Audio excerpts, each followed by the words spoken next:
மக்கள் அனைவருக்கும் வணக்கங்க. இந்த பதிவில் என்ன பார்க்க போகிறோம் அப்படின்னு பார்த்தீங்கன்னா, அதாவது வன்னியர் கம்யூனிட்டி சேர்ந்த மறுமணம் ஆண் வரனை தான் பார்க்க போகிறோம். இவர் வந்து எங்கே இருக்கார் அப்படின்னு பார்த்தீங்கன்னா, நம்ம பெங்களூரில் இருக்கிறாரு.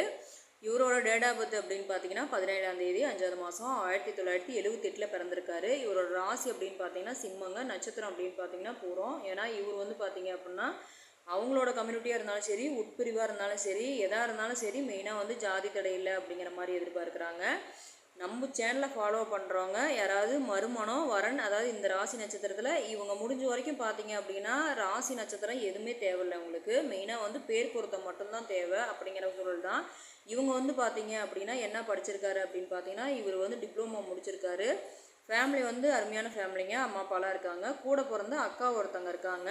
இவங்க வந்து பார்த்தீங்க அப்படின்னா பெங்களூரில் கிட்டத்தட்ட எப்படி சொல்கிறதுனா ஃபேக்ட்ரி உங்களுக்கு இருக்குதுங்க. அதே மாதிரி பார்த்தீங்க அப்படின்னா அப்பார்ட்மெண்ட் வீடெல்லாம் வாடகைக்கு விட்டுருக்காங்க. மாதம் பார்த்தீங்கன்னா ஒரு 1,50,000 ரூபா வருமானம் தரக்கூடிய ஒரு விஷயமா இருக்குது. நம்ம சேனலில் ஃபாலோ பண்ணுறவங்க கல்யாணம் பண்ணி டைவர்ஸ் ஆனாலும் பரவாயில்ல, விதவைங்களாக இருந்தாலும் பரவாயில்ல, ஏழைங்களாக இருந்தாலும் பரவாயில்ல, ஒன்றும் பிரச்சனை இல்லைன்னு இருக்காங்க. ஆனால் குழந்தைங்க மட்டும் இருக்கக்கூடாது. குழந்தைங்க இருந்தாலும் சின்ன குழந்தைங்களா இருந்தால் ஓகே, குழந்தைங்க இல்லாமல் இருந்தால் கூட சந்தோஷம் அப்படிங்கிற மாதிரி எதிர்பார்க்குறாங்க. ஏன்னா ஏற்கனவே ஹஸ்பண்ட் ஒய்ஃபு கருத்து வேறுபாடு ஹஸ்பண்ட் ஒய்ஃப் வந்து பிரிச்சு, அதனால் பார்த்தீங்க அப்படின்னா குழந்தைங்களும் இவர் கூட இல்லை, அவங்களுக்கும் இவங்களுக்கும் எந்த சம்மந்தமும் இல்லை. டைவர்ஸ் பேப்பர்லாம் வச்சுருக்குறாங்கங்க.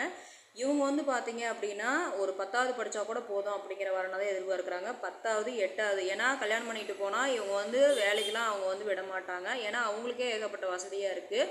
அப்படி இருக்கிறப்ப இவங்க வந்து வேலைக்கு கண்டிப்பாக வரதுக்கு 100% வாய்ப்புகளே கிடையாது. அதே மாதிரி அவங்களுக்கு வாரிசு வேணும்னு கேட்குறாங்க.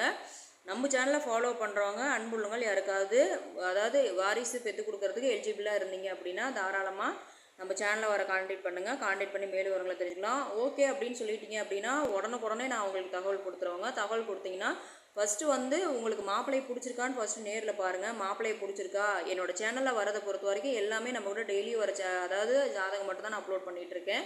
அதனால் நீங்கள் ஓகே எங்களுக்கு வந்து இந்த மாதிரி வரணும் தான் நாங்கள் தேடிட்டு இருந்தோம் அப்படின்னு இருக்கிற மாதிரி இருந்ததுன்னா எங்களுக்கு ஜாதி தடை இல்லை, ஃபேமிலி நல்ல ஃபேமிலியாக இருக்கணும், நல்ல வசதி வாய்ப்பாக இருக்கிறோம், அடிப்படை வசதி எல்லாமே இருக்கணும் அப்படின்னு எதிர்பார்த்தீங்க அப்படின்னா நீங்கள் தாராளமாக நமக்கு வந்து கான்டாக்ட் பண்ணுங்கள். கான்டாக்ட் பண்ணிங்க அப்படின்னா பெங்களூருக்கு வந்து நான் தகவல் கொடுத்துருவாங்க. அவங்க வந்து முதல்ல வீட்டை பார்த்துட்டு வந்துட்டு அதுக்கப்புறமேலே நீங்கள் முடிவு பண்ணிக்கலாம். ஏன்னா வந்து பார்த்தீங்க அப்படின்னா அவங்க வந்து அந்தளவுக்கு நல்லா வசதி வாய்ப்பாக இருக்கக்கூடிய வரன் தான். நான் வந்து ஒரு சிலர் வந்து எப்படி யோசிப்பாங்கன்னா இது வந்து சேனலில் போடுறதெல்லாம் சும்மா வேஸ்ட்டு, யூடியூப்பில் வரலையே வேஸ்ட்டு அப்படின்னு நினைப்பீங்க. 100% அப்படி கிடையாதுங்க. நீங்கள் ஓகே அப்படின்ட்டிங்கன்னா போய் நேருக்கு நேராக பார்க்கலாம். வசதி வாய்ப்பாக வரன் வேணும் அப்படின்னா தாராளமாக இந்த வரனை வந்து மிஸ் பண்ணிடாதீங்க. இவங்க வந்து பார்த்தீங்க அப்படின்னா எந்த ஒரு எதிர்பார்ப்புமே அவங்க வந்து எதிர்பார்க்கல. எங்களுக்கு வந்து ஃபேமிலி ரன்னிங் பண்ணணும், மெயினாக வந்து எங்களுக்கு ஒரு வாரிசு வேணும், அதுக்கு எலிஜிபிளாக பார்த்துட்டு இருக்கிறாங்க. வன்னியர் கம்யூனிட்டி சேர்ந்தவங்க. அவங்க மெயினாக ஜாதி தடை இல்லைன்னு சொல்லியிருக்காங்க.